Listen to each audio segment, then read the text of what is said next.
With nearly every success, there is a line of failures and setbacks, sometimes a very long line. Many of those stories get condensed into pithy journeys that minimize the struggle. That's where From the Ashes with Mark Azoulay comes in. On today's show, you'll hear honest conversations about triumph and disaster that Mark's guests faced and how they overcame the adversity to shine. Now, here's your host, Mark Azoulay. Hello, everybody, and welcome to From the Ashes. I'm your host, Mark Azoulay, and I'm honored to sit here with Rick Tivers. This man blew my mind at one of the AGPA conferences, one of the conferences that I met an earlier guest, Jeff Grossman, at. I took one of his workshops called Utilizing Group Therapy in Corporate Settings, which sounds, kind of stale, kind of like run-of-the-mill. It was something that I want to expand into in my practice. Okay, fast forward 4 hours into this workshop, this man has 4 women pinning me down and telling me that I have to fight them to get up. Okay? He blew my mind with the type of stuff that he's bringing out into the world. He's utilizing psychodrama. And Rick, tell us some more about that. Sure. Do you do that? You do that with companies? So I'm brought into companies. First of all, it's an honor to be here, Mark. Thank you for the invitation. I really feel honored and grateful.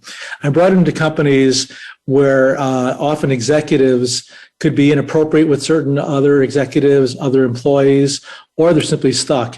And what I picked up with you, Mark, if I can share, is that some of your issues with women, you felt controlled by women. And we can do a lot of head work about our own control issues, but I think you need to experience it physically. That's why I had the women that you felt would control you, hold you down, and do rage work that you felt controlled by women over your life. And so that's what that process work was about, using psychodrama. Yeah, it was a very powerful experience, something that stuck with me for months afterwards. And I initially contacted you to learn more about that, to get some mentorship, and eventually to get therapy, because I highly respect that. The seeing that you have is incredible. I remember during that workshop that you would listen to people and you would just laser focus into them. Well, thank you. Say the one sentence that they needed to hear or even that they were afraid of hearing. And it really cracked people wide open. Well, part of my passion with people is I crave people being seen. So many people I treat in psychotherapy have felt unseen by authority, parents, teachers, and I really make it my mission to see people. And it's amazing the magic that can happen when people feel seen and understood. A lot of people believe they've got to be agreed with.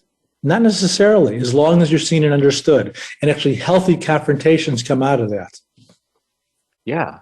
So I imagine that superpower had to be born somewhere. So we're here on the podcast to talk about the From the Ashes story, right? A story where you were knocked down, you had to come back up, become stronger, learn lessons along the way.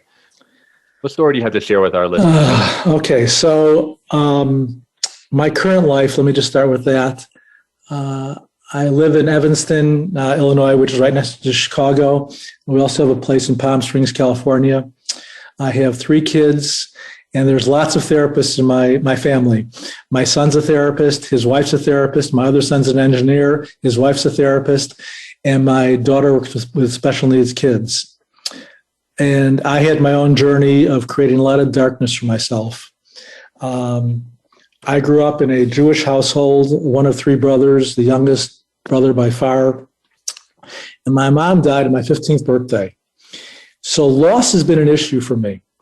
And I was always into baseball. Baseball has been very significant for me. And I share that because I could walk into Wrigley Field, literally, and I start bawling. I'm a huge Cub fan, so I know depression very well because of that, up until X number of years ago. But I say that for a reason. I was in a high school baseball team, but even when I was in Little League, we had an incident where we were changing into our clothes, into our uniforms, and I realized I really enjoyed looking at these other guys. I enjoyed looking at these boys. And I realized, quite frankly, I was aroused then that, oh my God, I may be gay. And I played baseball and hid that sexuality. And when my mom died, I told myself I really can't be gay. She wouldn't approve of it. My family wouldn't approve of it. So I played the role of straight kid. I've been told I'm very straight acting, whatever that means. Anyhow, so groups have always been a part of my life. And one of the groups I did was I was a camp counselor for many years.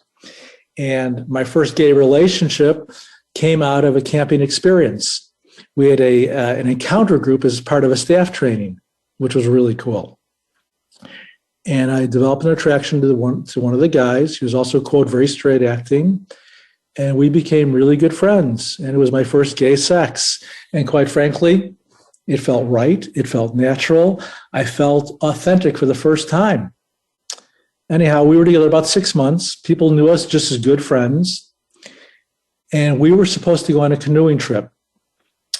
And the same weekend of this canoeing trip, my oldest brother, Jerry, was getting married.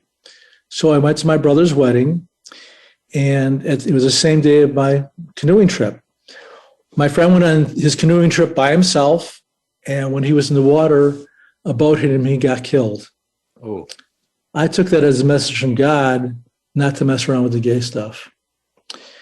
And between my mother's loss and my birthday and my friend's loss, I thought that to be gay was to be punished. So I dated women heavily, led a very private, closeted life, a life I was not proud of. And I married a woman that I set myself up to be in an abusive relationship. Now, I want to be really clear about something. It may sound like I'm blaming my ex-wife for abuse. I helped set this up. I knew the kind of woman she was the third or fourth date. So that's on me. I am not blaming her. I felt I should marry an abusive person because I was to be punished for being gay. Now, please understand, I've done a lot of growth work, a lot of therapy, a lot of 12-step work. I no longer believe that. It's where I was at. Well, we had 3 kids, and I'll never forget when my daughter was 2 years old, my ex-wife had a rage attack, and I told myself 16 more years and I can leave. Because abandonment is so significant for me in my life, I would not abandon my kids. So I waited till my kids were in college and finished in high school, and then I got divorced. And that's when I came out and started seeing men, and it felt right. Well, I was a pretty crappy husband. I was a very poor husband sexually because I was a gay man. So every time I had sex with my ex-wife, and this is on me, not her, I was betraying her and myself. And it was traumatic for me. Every time I had sex with my ex-wife, I would get nauseous. It would feel what's called ego dystonic. I was doing the wrong thing. Or eventually I couldn't function. And her way of not dealing with it would to be rageful, vengeful, angry, shaming, which I felt I deserved because I betrayed her and I was a gay man, closeted. So what happened with me then is I had to make sure that I was okay sexually. So it's not untypical when a gay man comes out to hook up with as many guys as possible. And my self-esteem was then helped develop by hooking up with as many guys as possible. I would walk down Michigan Avenue, get eye contact with a guy, often married, usually doctor, lawyer, other professional, and we'd hook up. And every time I did that, I had 2 feelings. One, from euphoria, like, wow, I'm wanted. I'm feeling validated. I'm needed. I'm loved, which was all false. 2, tremendous shame afterwards. And it got to be to the point where I walked down Michigan Avenue, and I'm not saying this like I'm proud of it, because I'm really not, but I would hook up with 3 to 5 guys a week, sometimes once, twice a day. Because, again, I told myself, this is what all gay men do. And I developed a pretty severe sex addiction. And that really impacted me in a very negative way, to say the least. So that's a little bit of my story. My sex addiction was so out of control that I went to rehab because I do practice what I preach. When I treat other addicts, I'll develop a recovery program for them. And I went to a rehab center in Texas for impaired professionals, stayed there 3.5 months, came back and began my practice again and really went through some major changes. And I'm a recovering sex addict.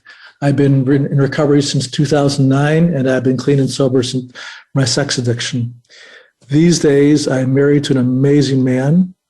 I love him very much. We've got a very solid relationship. I'm out and open in the world with my kids, and I feel blessed. I feel grateful.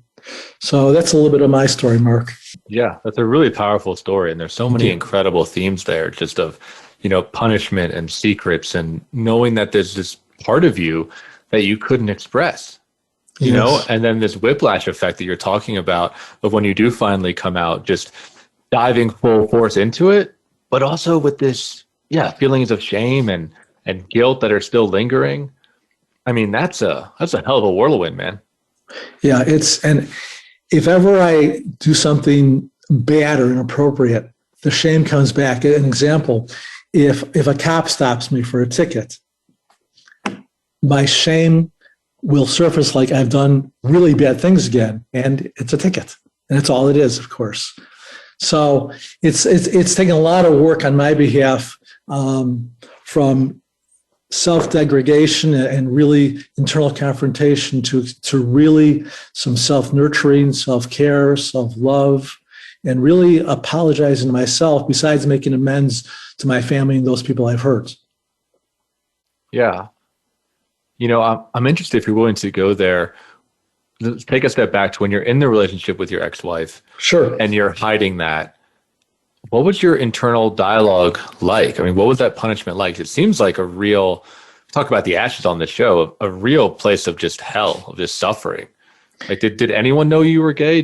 Were you able to admit to yourself? I mean, what was that long amount of time, I always admitted to myself. I always knew.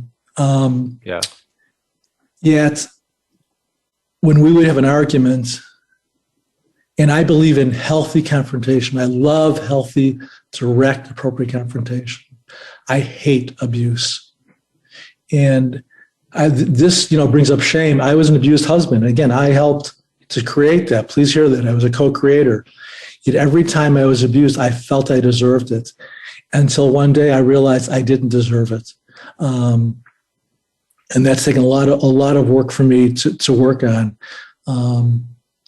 I talk to my clients, look at the part of us that are so self-critical. I call us our inner bitch or inner bastard, with the criticisms we give to ourselves and the negative messages. Yet to our friends and loved ones, we'll give opposite messages of love, support, and nurturance, and holding on to other people. Yeah. I mean, I can really relate with that. Just the amount of self-hatred that can come out is staggering. Like, I had a similar thing, not about, being gay, but about being bullied, about not fitting in, about being overweight, just a lot of self-hatred. And every day looking in the mirror and being like, I hate this person, taking actions to self-sabotage, taking actions to dissociate, to numb out. I mean, it is such a painful place to be in. And I don't have to tell you this, but so many people are in it. So many people live in that their whole lives. Yeah, and the part of it that for me was so terrible was the loneliness and the obsessive thoughts about what a piece of crap I was. And I no longer believe that, thank God.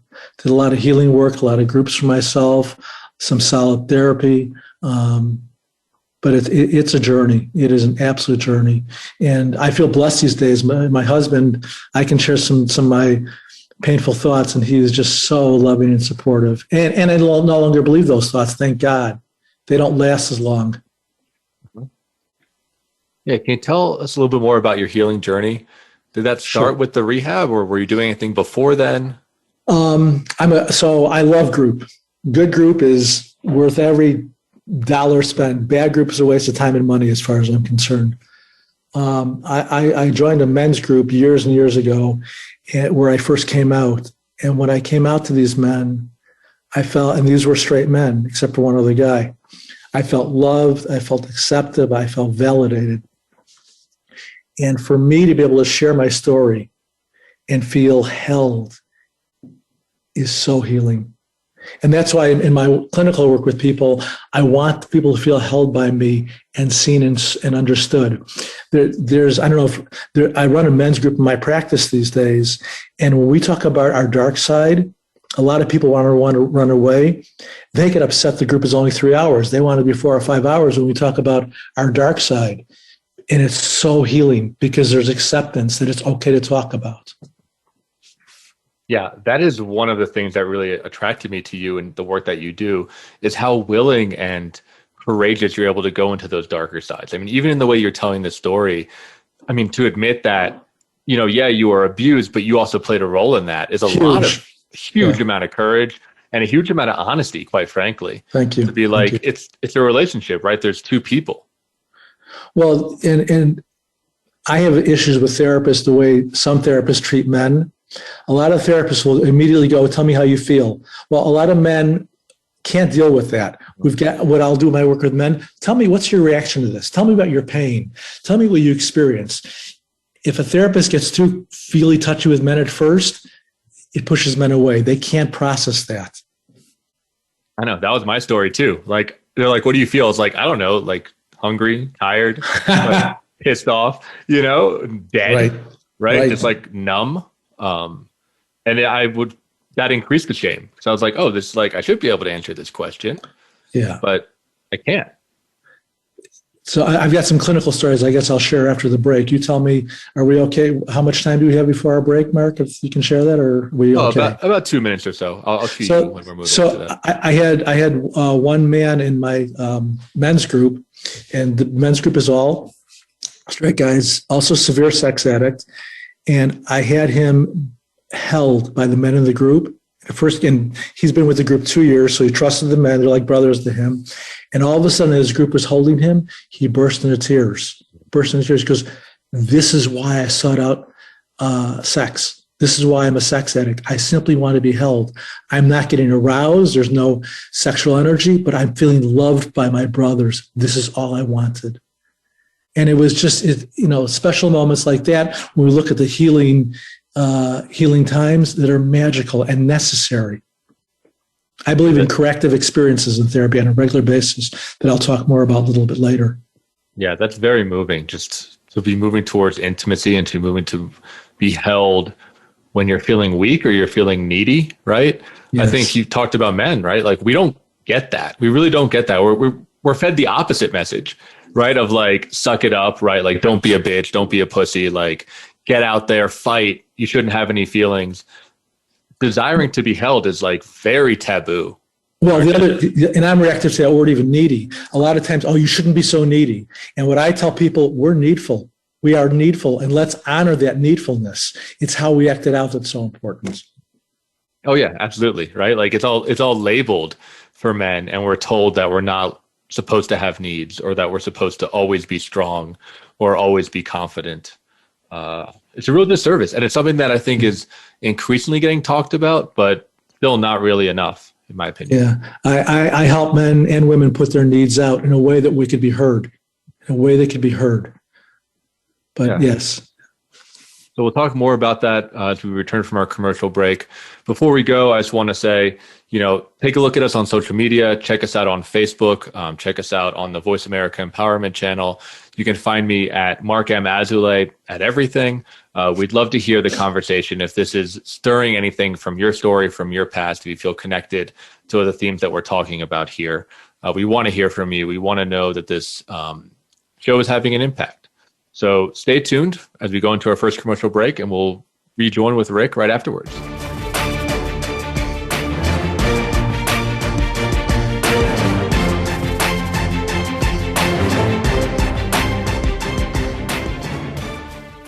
Become our friend on Facebook. Post your thoughts about our shows and network on our timeline. Visit facebook.com/Voice America. In Mark's work with high performers and business owners, it is becoming increasingly clear to him that their biggest obstacle to success is themselves. They are the experts in their field, but are dragged down by their anxiety, poor time management, inability to focus, or self-sabotage. His role is to help you overcome these emotional and organizational issues so that you can truly excel in your business and your personal life. One of the most common hurdles that he sees is perfectionism, a crippling anxiety around performance. It's a fear of not being good enough, being publicly embarrassed, or of disappointing others. These fears paralyze brilliant people and bring them to their knees. This course will help you to break free from this mental prison and have more agency in your world. In this online course, we will break down the prison of perfectionism so that you can break out of it. For more information and to sign up, visit mark-azalea.teachable.com. That's Mark, MARC-Azalea, AZOULAY.teachable.com. It's your world. Motivate, change, succeed. VoiceAmericaEmpowerment.com.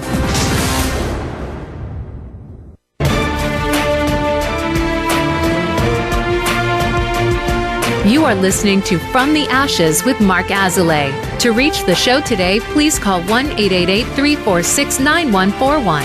That's 1-888-346-9141. Or send an email to podcast@mark-azalea.com. Now back to From the Ashes. Welcome back to From the Ashes. I'm your host, Mark Azalea, and I'm sitting down with Rick Tivers. In the first segment, he was sharing an incredible story about being a closeted gay man in a relationship and having to come to that realization, keeping that secret, then acting out, becoming a sex addict, going to rehab, and since integrating that and doing incredibly powerful work with his clients around the darker side of their reality and around accepting these, hard to accept truths. If you're just tuning in now, definitely go back and listen to the beginning. It was a very evocative, powerful story. I mean, I'm sitting here moved by it. Thank you, Mark.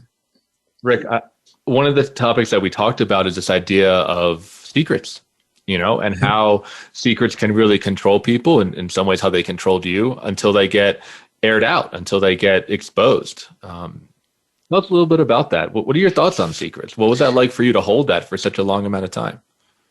Well, I don't consider myself a paranoid guy, yet I was constantly concerned about having to fit in. And one thing I didn't share, which I feel terrible about, but I remember being on the high school baseball team, and some of the guys were doing some gay bashing. And I joined them because I wanted to be part of the group. And I feel horrific about it now. And these days, I'm very active in gay rights. My husband and I are very active in Lambda Legal. My husband's in the board of directors, and we contribute a lot. But I was one of those gay bashers that is part of my dark side that I'm not proud about, to say the least, because my desire to fit in superseded everything. I crave fitting in. So no, secrets, I constantly felt paranoid. What if people knew? And these days, I'm an out, proud gay man. And there are no secrets. And one thing I can easily say is I have no secrets to my husband. And in the gay world, we have different boundaries. I can flirt with other guys, and other guys can flirt with me. We talk about it. There's no shame or jealousy. And just to be free, it feels wonderful. So, yeah, secrets is very destructive, to say the least. Yeah. Tell me more about your relationship, because just the idea of having no secrets from a partner or a spouse, it's powerful. And I think it's very rare and very special to be able to do that, to really practice that full transparency. And from what I know about you and your relationship, I have no doubt that you're doing that. But what is that like? Like, what are the ups and downs of taking that approach to authenticity? So I'll share a quick story, because my husband, his name is Richard also, we were dating 3 months, and I surprised him with a weekend downtown at a nice hotel. And we had a great time, and I didn't tell him about my sex addiction yet. And we're in bed and we're talking, and I shared a lot of my stories about sex addiction. And he was quiet. He was just quiet. And I thought, well, tomorrow would be the last time I'll see this guy, or something positive could happen. Who knows? But I knew I couldn't keep that secret. He woke up the very next morning, grabbed my face. I will never forget this.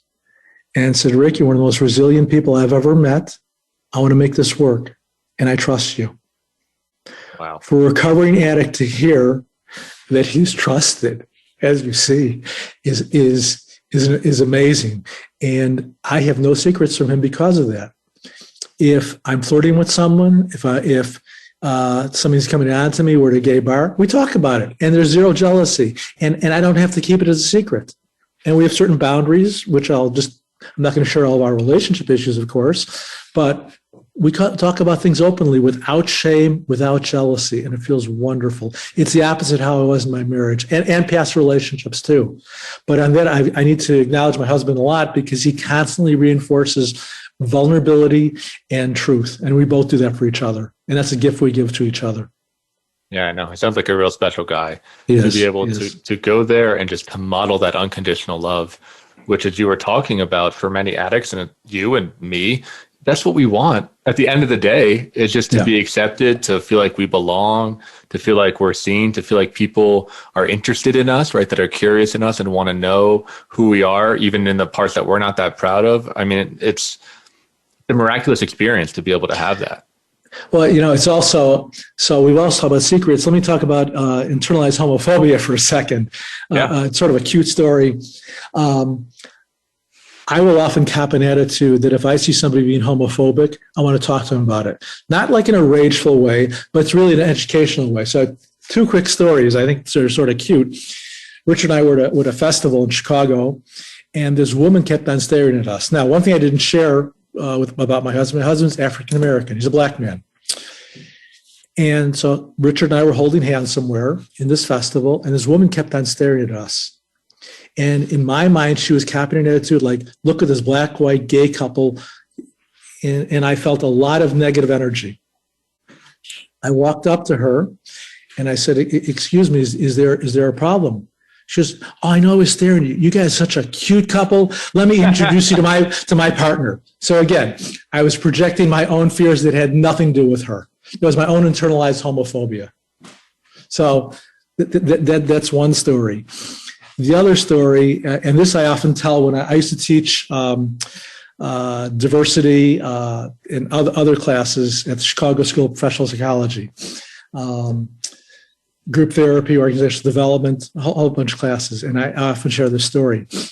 I was in Target one day in my neighborhood, and I'm looking at some sporting equipment, and there were apparently 2 effeminate gay men strolling in another aisle.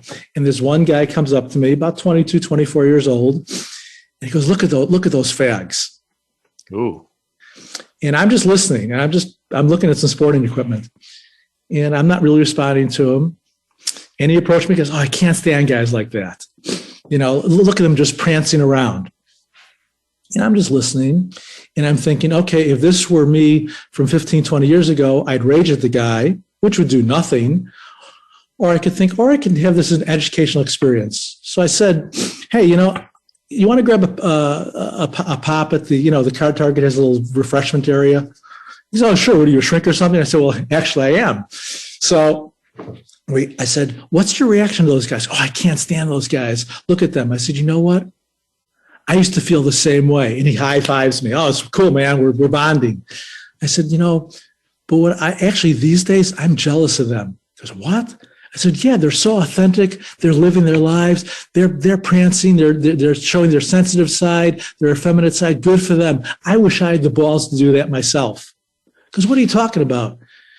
Because, well, what if I were gay? Because no, man, you're straight. I know you're looking at the sporting equipment. I said, yeah, I got 3 kids. He goes, oh yeah, I knew you were straight. I said, and I also like doing, then I'm not going to show what I like doing because I don't think it would be appropriate for this program here. But I told him, yes, I'm gay. And he thought I was lying. Then I showed him a picture of my husband. He goes, oh my God, I didn't know gay looks like this. I said, yeah, gay does look like this. And you may be a part of yourself that doesn't want to be seen like that. So you may want to look at that. And we ended the conversation. It was it. But I'm so aware, if this were me years ago, I would have absolutely aligned with him and really degraded those other 2 gay men and myself. So that's almost like a full circle type story. Yeah, I really like that story. It's such a powerful image. And Yeah, it just brings up the theme, right, of how we can abandon ourselves and abandon one community to belong to another one, especially one, like the straight white community that has more power in some ways, Yes. right? That is higher status on the totem pole. I can imagine that you'd want to fit in and not be bullied or not be shamed for being who you were. Yeah, and then with my relation with my husband, I've learned so much more about white privilege, and the times I felt discriminated against as a white privileged gay man, that's a little drop in the bucket compared to what my husband and his race has been through, especially his gay friends. And I've had some real strong learning experiences. It's painful for me to look at the part of me, my racist side. And he's been an absolute gift and so tolerant of things I've had to learn. Yeah. How does that play out? My assumption, you can correct me, of Chicago is that it's a very racially charged city. There's a big history of segregation and violence. How does that play out in you and your husband's life? Well, I used to tell myself, which is a lie, that I had no blind spots when it comes to race. That I'm just this woke kind of guy. My past partner was a black man also, so I'm used to it. Well, he's opened my eyes, and I've created some pain unknowingly and unpurposefully. I'll share just a couple of stories. And I get emotional sharing these stories because I don't ever want to be hurtful. Yeah. We were walking in Humboldt Park, which used to be a very challenging area, and Richard and I were walking hand in hand. And we were by his condo, and this white man, probably, 40 years old, 45 years old, walks past us, and I'm not doing anything. Okay, we're holding hands. We're continuing our walk, and two black kids with hoods on, between 18 and 24, begin to approach us. I grab my hand, take it away from Richard, and continue walking. Well, these kids didn't do anything. We continued walking. And Richard said, Rick, what was that about? Well, I was worried about gay bashing. I was worried about gay bashing from black men. They were so racist right there. Okay. And, Richard explained that he went through that for a lot of his life. People would see him as a black man, they'd cross the street, afraid of walking by a black man. So I've had many life lessons like that to learn to look at my blind spots. And to my husband's credit, he's very gentle and loving with how he'll confront me. So hopefully I don't have that right fragility that I know that a lot of my peers can have, although I do have it sometimes. Yeah, but it sounds like you're having those conversations regularly, and you're doing it in someone who you feel safe with, who's on your side. Yes. Right? Like that, you can make a mistake and you can have these implicit biases, but ultimately this person still loves you, right? It doesn't change the fact that you two love each other and that you're in it together and you want to improve and grow, as a couple and as individuals. Yeah, I did have, and then as open as I'd like to be, I had a client of mine, one of the very few clients that I referred after just a couple of sessions, white woman, very evangelical, started seeing me for therapy. Her daughter had a personality disorder, and I'm highly specialized in personality disorders. So she absolutely loved our work. And we were doing sessions in my condo given COVID. And she had to use the bathroom, and it's all professionally set up, and it was fine. Well, another time she used the bathroom, and she had to go through my bedroom because my other bathroom was under construction. And she saw a picture of my husband and myself. And she sits down and says, I'm feeling deceived. What's going on? I said, what are you talking about? And I realized what happened. She goes, well, I saw a picture of you with a black man. And she said it like that. I said, well, that black man, yeah, he's very significant in my life. She goes, wait a second. I thought you were straight. I said, well, I've had 3 kids. I was married 18 years to a woman, and I'm openly gay. I don't hide that. And my husband's a black man. She felt betrayed by me and started using the N-word. And really? And I said, I think this is wonderful. This is coming up. I said, I know my strengths as a therapist and my weaknesses too. I said, I'm losing perspective to treat you objectively. I have some names for you of people who could, we have to work together. I could sue you for abandonment. I said, well, That's good, but I've lost all objectivity. So I did it in an ethical way, referred her, gave her some names of people who could treat her, but I was unable to, because every time I saw her after that, we did 2 or 3 more sessions, I felt my own rage come up. And that's not how I operate as a therapist. I usually feel tremendous empathy, tenderness, and love for my clients. Yeah, I have no idea how you did just like deck her right then and there. I mean, yeah, it took a lot of work a lot of work. And I also realized it was her own racial stuff that had nothing to do with me. And then I felt sad and developed compassion and empathy once she left, but I couldn't see her anymore. One of the few people I ever referred out. For sure. No, it's really tough. I mean, yeah, I had a client that was anti-Semitic and started like preaching a lot of that. And I had the very similar experience to you where I was like, I can't, like I'm too angry. I feel too minimized. I feel too kind of like, oppressed, I guess, or hated on, that I could no longer be objective. I actually ended up not disclosing that I was Jewish because this person was violent, right? This person seemed like very dangerous, and I was afraid that they would, come after me. So I had to figure out another reason to refer him out. But it's wild when that stuff comes up in the work that we do. Let me share a quick story. I had another client, an attorney, who referred his son to me, who was 19 years old. I did an evaluation of his son. Son was solid. He was coming out as being gay, etc. And the father started seeing me because Rick, we got to get my son in conversion therapy and so on and so forth, of course, which I don't believe in. And the father eventually did his own work where he was able to look at his own internalized homophobia, where I put him in a group with 3 other gay men. They became brothers to him. And he realized he was just projecting his own fear. So that's a nice ending. That is a nice ending to that. And it's a way that you intervene to connect with a community that can love him. Right, exactly. Right, that you can feel camaraderie with and brotherhood with. Exactly. And to his credit, because he said, I realized I had homophobia, put me in a group with at least 1 or 2 other gay men. And I give him a lot, and he did a lot of great work.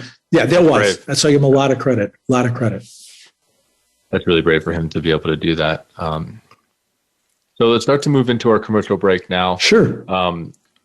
So in the next segment, we'll be talking about advice that you have for people that are in a similar situation. Someone that's keeping a big secret, someone that is afraid of their dark side, someone that is doing that self-punishment way.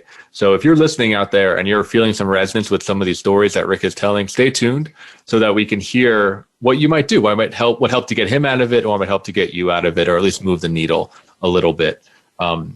If you want to hear more from Rick, if you want to have him back for another season, for a panel, just shoot me an email at podcast@mark-azulay.com.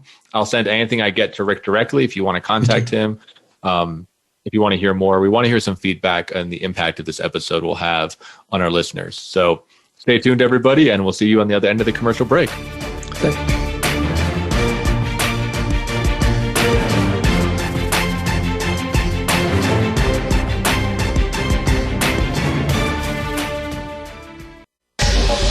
Get the news on our shows and other happenings by following us on Twitter. Find us at VoiceAmericaTRN or twitter.com/VoiceAmericaTRN.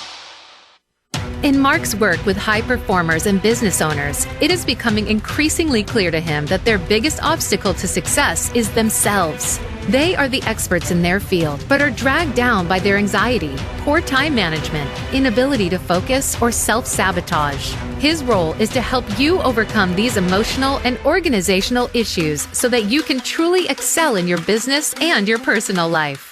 One of the most common hurdles that he sees is perfectionism, a crippling anxiety around performance. It's a fear of not being good enough, being publicly embarrassed, or of disappointing others. These fears paralyze brilliant people and bring them to their knees. This course will help you to break free from this mental prison and have more agency in your world.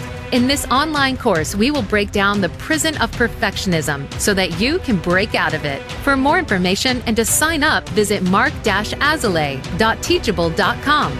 That's Mark, MARC-Azulay, AZOULAY.teachable.com. It's your world. Motivate, change, succeed. VoiceAmericaEmpowerment.com.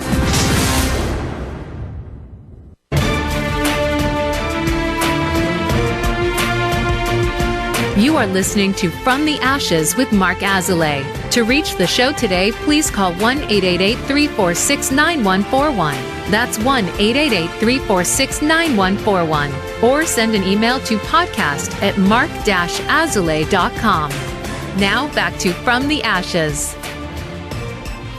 Welcome back to our final segment. I'm your host, Mark Azoulay. We're sitting here with Rick, and we were talking a little bit over the commercial break that he has another story he'd like to share with the listeners about a time where his children went to a gay bar. Rick, do you want to tell them what that's about? Sure. So, and my challenge when I share this story is not to cry. So my son, Justin, when he was 21, said, "Hey, Dad, I'm 21. Let's go to the bars." And with his friends. Because the way I heard that is, okay, Dad, you'll take me and my friends and you'll pay for everything, which I love doing. So I love doing that. He's got like 6 or 8 buddies that have been in his life, and I've been in their lives since like 4th, 5th grade.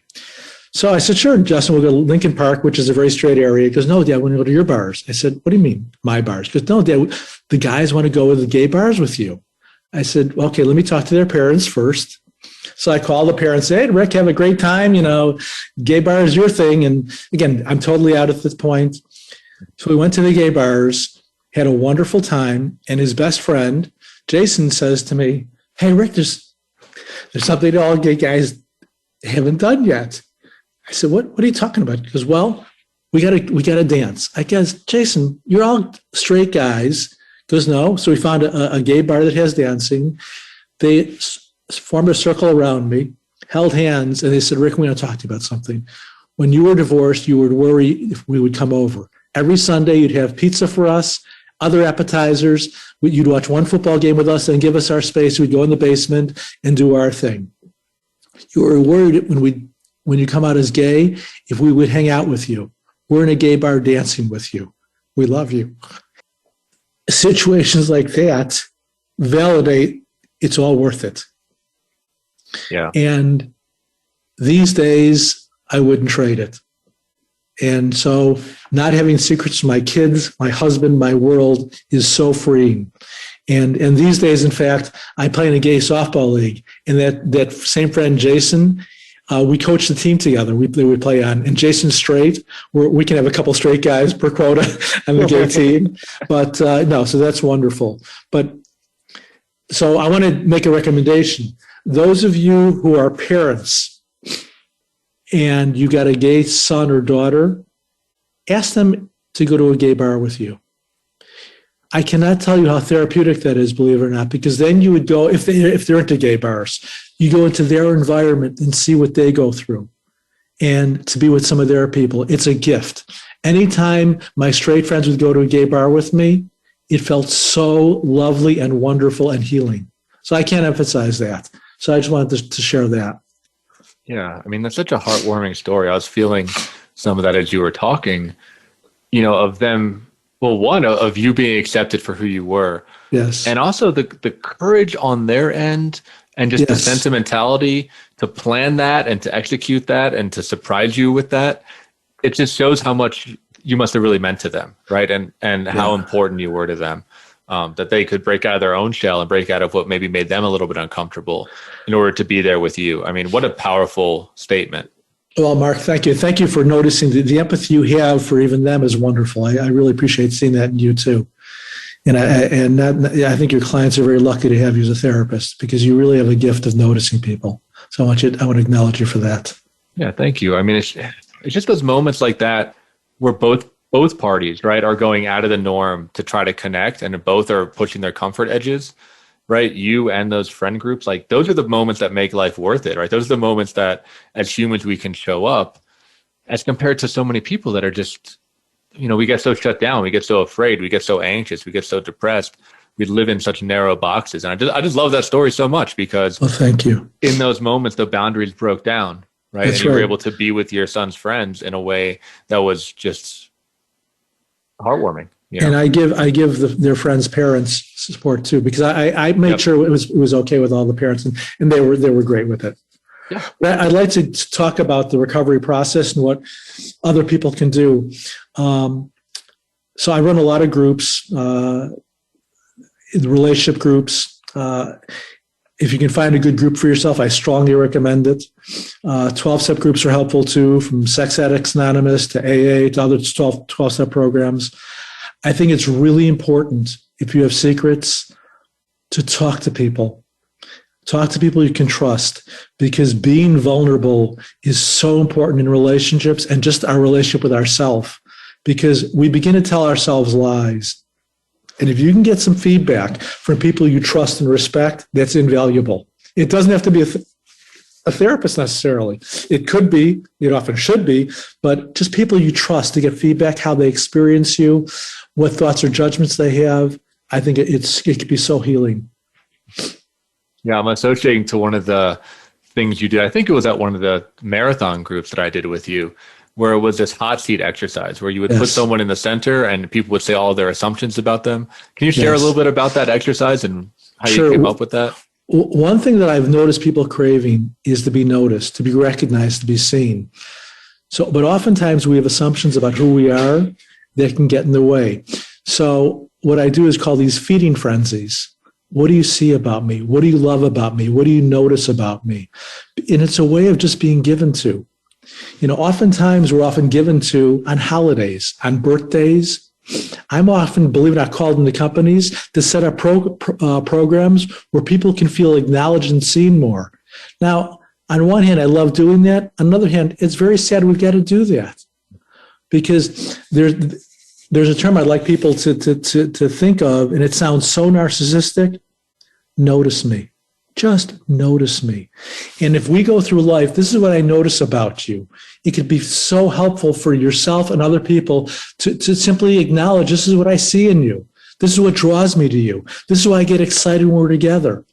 How often do we forget to acknowledge each other? How often do we forget to simply thank each other for giving to each other and being grateful for what you have? My husband and I'd say twice a week, we talk about how grateful for our relationship, how blessed we feel.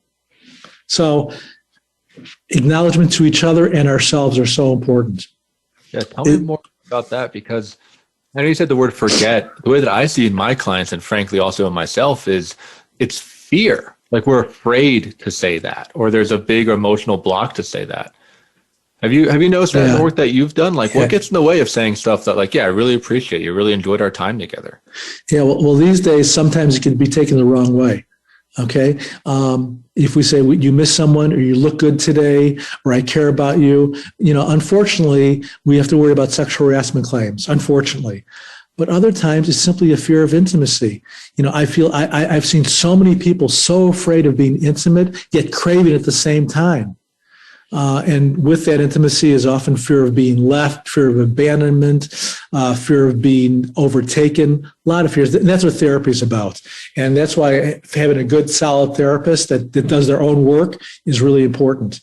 One thing I do say, if ever our guests go into therapy, who are listening, make sure you interview the therapist. Make sure the therapist either was in therapy or is in therapy. And if not, run out of there. It's my own, I know it's a very strong judgment as I'm saying it. It's really important. All my clients know that I do my own work and I practice what I preach. Oh yeah, I tell my people the same thing. I think that's incredible advice. I think that's like a really good litmus test of, does the person, practice what they preach? Are they doing this work too? Do they know what it's like to be you as a client? Because it's a very different experience sitting on the other side of the couch. Yes. Are there any other tips you have for people that are listening, maybe about finding a therapist or overcoming the shame that you've talked about? Well, interview therapists. And if you have an addiction, make sure they know about addictions more than just theoretical. I know there's some wonderful therapists that don't have addictions that can work with addictions. I myself am more comfortable working with therapists who are in recovery. And I'm not negating, there's some good therapists who understand theoretically, but it's a little bit of a difference. I vote for a therapist who's very interactive. I want a therapist who can talk about the relationship in the here and now. People crave being held. And if a therapist is not going to talk about their relationship with each other, they may not feel as held. There's a time and place for assignments, but there's a time and place to do interactive, what I call work, interactive process work. I believe in journaling. I think journaling is really important to get outside our thoughts we have within ourselves. 12-step meetings can be very helpful. Reaching out to family and friends. Any way to be vulnerable in a safe way, good group therapy, again, I'm a group person, is really beneficial. Yeah, the here and now work. I mean, that's a big part of how I work, and a big part of how you and I work together, yes. Which is critical, right? Because the idea is that any of these patterns that get played out in our lives are going to play out in the therapy. Yes. And if the therapist is well trained and they know what they're doing, you can talk about those things. And they're not going to take it personally because they know that that is what it takes to heal, is to see it playing out and to start to work on it as it's happening right here and now. So another 30-second story. I have a woman in group. When we have people in group, I have them sit and just listen for the first hour.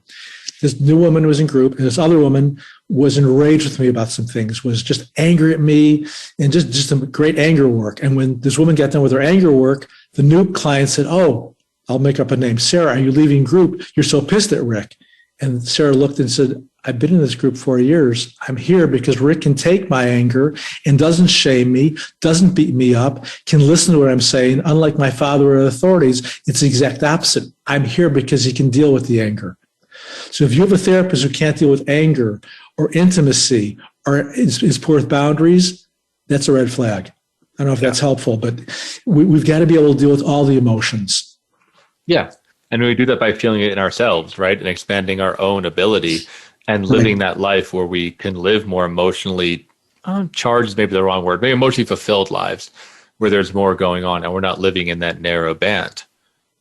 And I'll often talk for my clients. I have a client, he's with me about 4 weeks, an attorney, pretty severe sex addict. And I talked for him for about 1 minute about his experience. He burst into tears. And what I said was, nobody knows my loneliness, my darkness. Nobody knows every time I act out sexually, how I feel suicidal. Nobody knows how I feel like a piece of crap, how I feel like I've got dirt all over me. Nobody knows how I deserve to be alone. And I came on very strong like that. And I asked, I said, "What do you feel from me?" He goes, "Oh my God, you're in my head and my heart. That's what I tell myself every freaking day. Thank you for noticing me." And I said, "Do you feel attacked?" He goes, "Oh my God, the opposite. I feel understood finally." Yeah, somebody finally gets it. They finally get, those dark parts of the soul.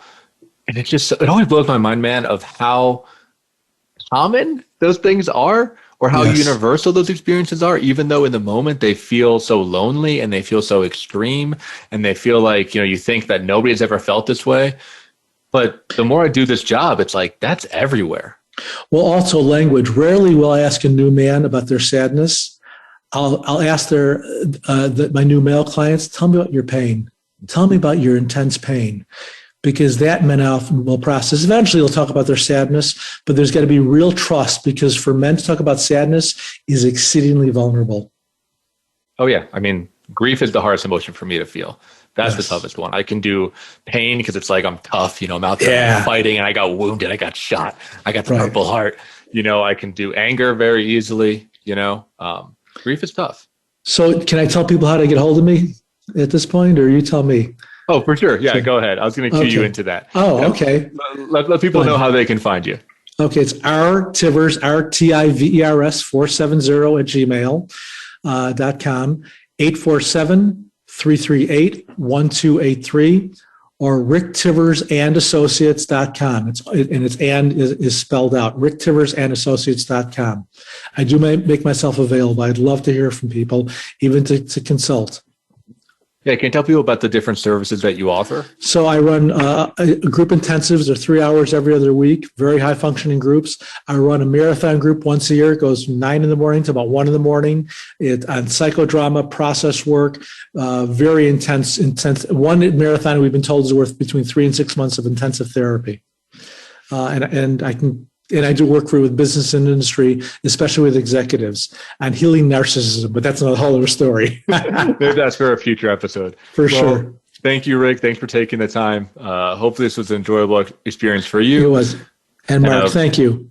And a great episode for our listeners. For those of you out there listening, please shoot us an email, podcast@mark-azula.com.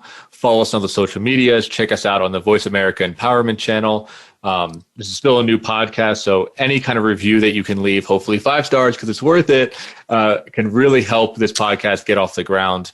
Sharing it with whoever you have. We really want, or my goal here is to expand the knowledge that Rick and I have in our industry to reach more people, to reach more regular people, people in business, family, parents, people that don't have access to psychotherapy. That's one of the main goals of what we're trying to do here. So thank you so much for tuning in, and we will see you next week.